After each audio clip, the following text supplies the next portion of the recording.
One of the things that's always been debated in private equity is the question of whether the GP should have more kind of operating skills or more kind of financial skills. So one GP might come from a background more in investment banking or consulting, or another more from a background in operations management or company executive and so forth. Now, while for a large mega buyout fund, for example, it's quite obvious that the GP would have more of a financial background, and in the other extreme being a venture type investment, particularly a startup or an early stage, the GP would have more of a kind of operating background.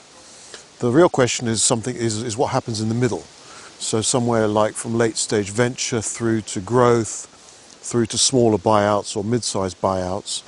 Should the GP have a financial background or an operating background? And there's a lot of opinions bandied about that.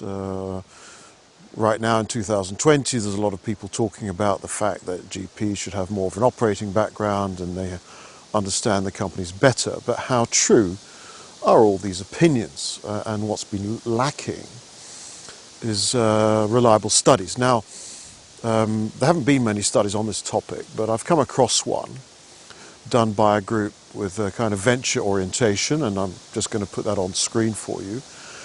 And what they did is they took examples of GP who had more of a background as an investor vis-a-vis GPs who had more of a background as a founder or as an entrepreneur, and they plotted different samples of firms and their performance.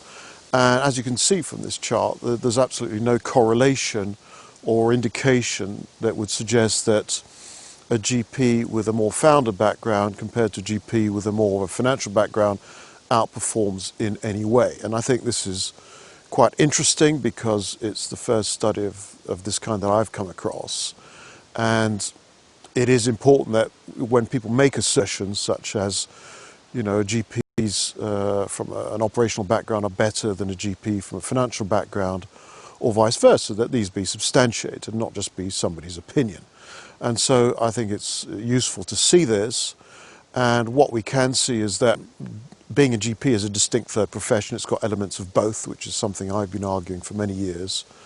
And so it's interesting to see this study because it does negate the assertion that a GP from a purely operational background is somehow intrinsically preferable to the other kind, which is actually not true.